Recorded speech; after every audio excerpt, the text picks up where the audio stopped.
a little bit. This next poet, that is Victoria House, which is a great collection of ghost and gothic poems that New Millennium Lion Autumn Music Publishing released back in the throes of antiquity. My God, 2015, how time flies when you're having fun. It gives me great pleasure to introduce a friend of all of us, the Johnny Appleseed of poetry, and our Orange County Poet Laureate, Robert Milby.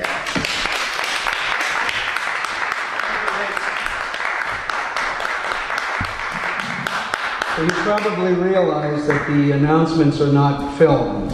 Okay.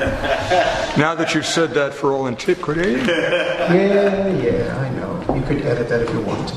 All right, now just a few birthdays from the past week and a few death days. I do have to ask the most important question. Do we have any Taurans in the house? Any bulls? Anybody born under Taurus because the sun is still in Taurus? I'm just checking. Let's go back to Monday, the 6th of the month. We have the anniversary of the death of Henry David Thoreau. He died of tuberculosis. In his day, it was called consumption. He was but 46, 1862, died during the war. Randall Jarrell, born in the United States, great poet, born in 1914. The German poet Christian Morgenstern in 1871, on the 6th of May. And now get the 7th of May, get this. Johannes Brahms, born in 1833, Germany. Peter Tchaikovsky, born in Russia in 1840. Archibald MacLeish, very important American poet and former poet laureate, 1892. And Robert Browning, 1812 in England, probably one of three of the most significant British poets in the 19th century. The 8th, we have Gary Snyder, American poet, 88 years old and still alive, his birthday. The 9th of May, we have Charles Simic, 1938. Mona Van Dun, 1921. J.M. Barrie, well, you remember what he gave us? Peter Pan. So J.M. Barrie, born in Scotland in 1860. Let's see, Friedrich von Schiller's death, friend of Beethoven, Friedrich von Schiller. Died in 1805 on the 9th and the 10th. Today is the 10th. Jane Cortez, born 1936. I don't even know if she's still alive, but today's her birthday. Jane Cortez. And it's just a few for you. All right.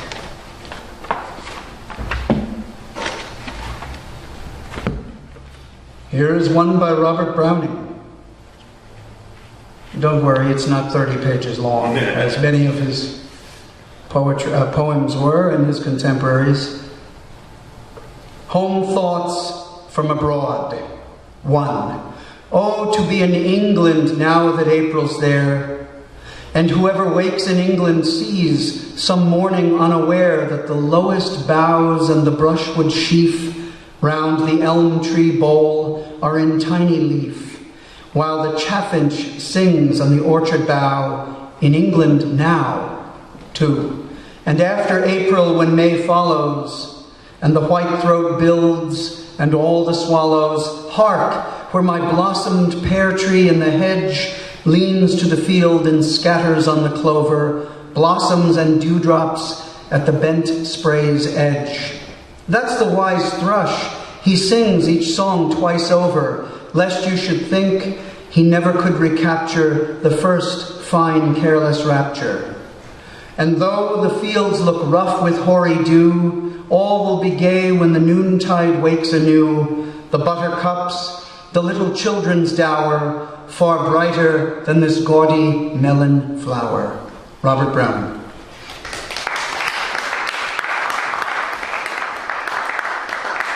There's one by Randall Jarrell, having to do with World War II. He was a soldier in World War II. Some of you may remember that. Losses. It was not dying. Everybody died. It was not dying. We had died before.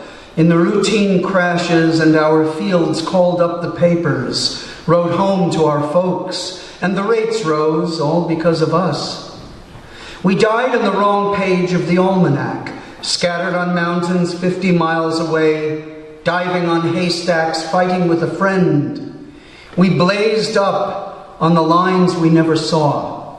We died like ants or pets or foreigners.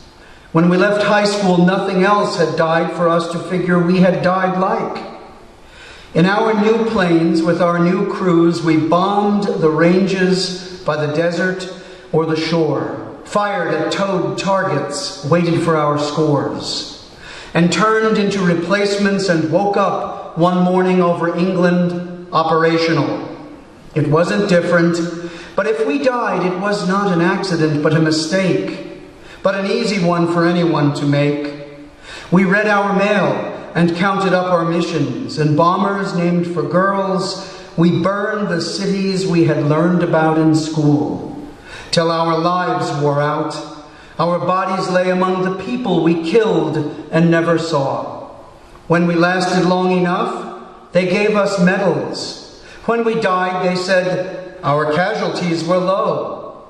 They said, here are the maps. We burned the cities. It was not dying, no, not ever dying. But the night I died, I dreamed that I was dead. And the cities said to me, why are you dying? We are satisfied if you are. But why did I die? Randall Jarrell.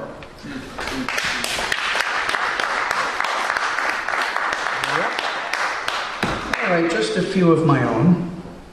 And I don't know what the problem is.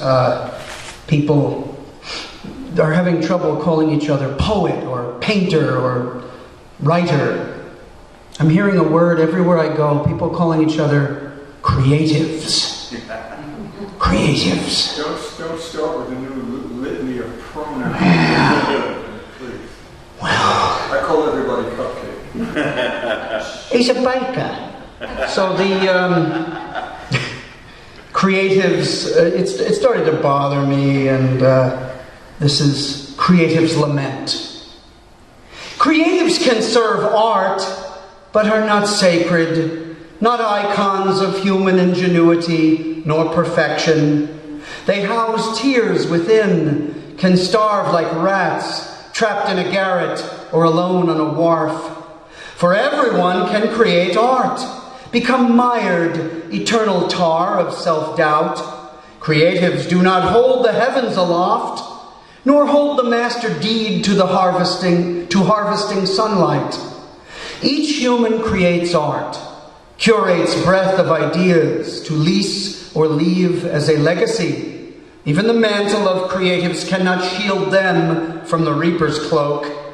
Creatives can serve art on a canvas platter, sweat-shined dance floor, a scroll, a stole or laureate crown, a hall where notes abound, leave only money, estates as defense.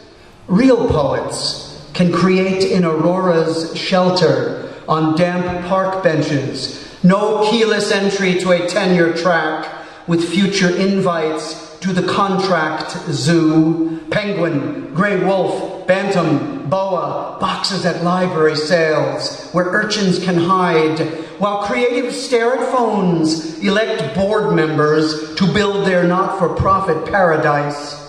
Credentials are strong aphrodisiacs, piled high in the window shopping of wine receptions, as strays plan revenge with their scraps, stolen pens, and self-published tracts.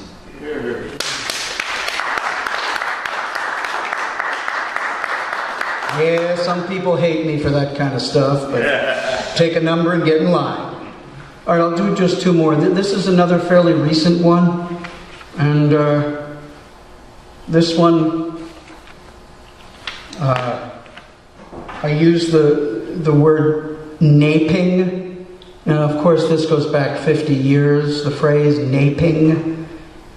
But what this is about has to do with the destruction of foliage by using Roundup, and other heresies against nature. Right there. Naping the Garden of Eden.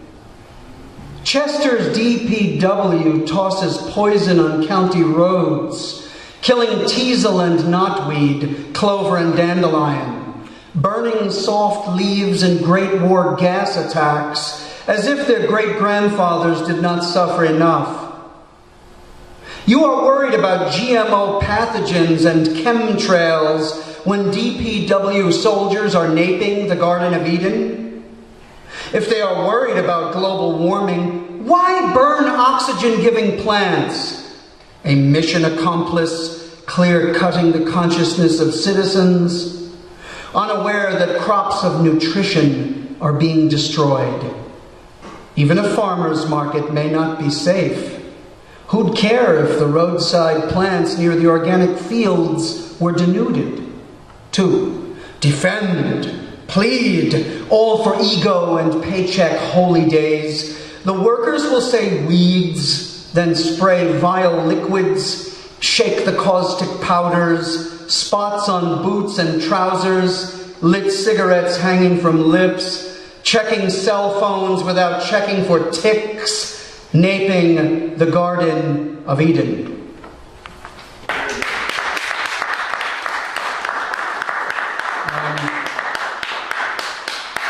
I've been growing vegetables and flower gardens for nearly 40 years of my life, and you can imagine I do not use things like that. Roundup, it's Agent Orange, if you haven't checked.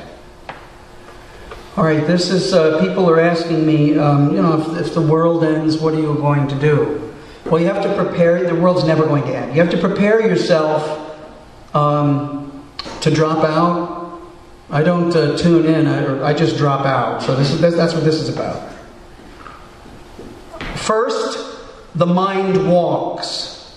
1, the snake. The state is the snake in the garden, replacing the ringtone of parents with the piper of Hamelin.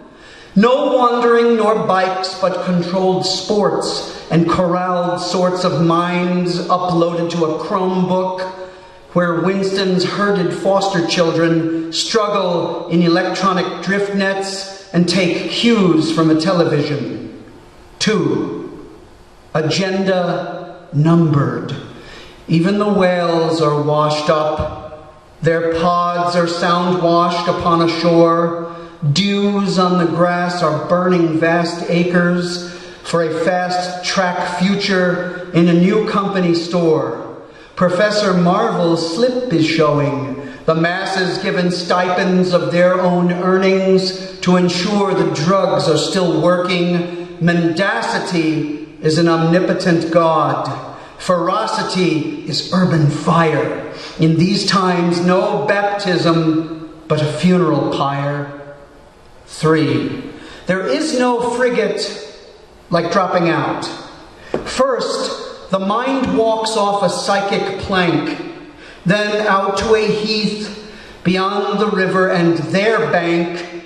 I am going back to the old country, leaving the city of Calhoun's mice, leaving the concrete lies and vice, older than deeds and cuneiform, older than Utsi in his tome of ice, to stand in the struggle of snow and ice, where the mind was an alpine flower. Past lives when generations wove stories into cloaks, hunted game, and worshipped fire. Thank you. Yeah.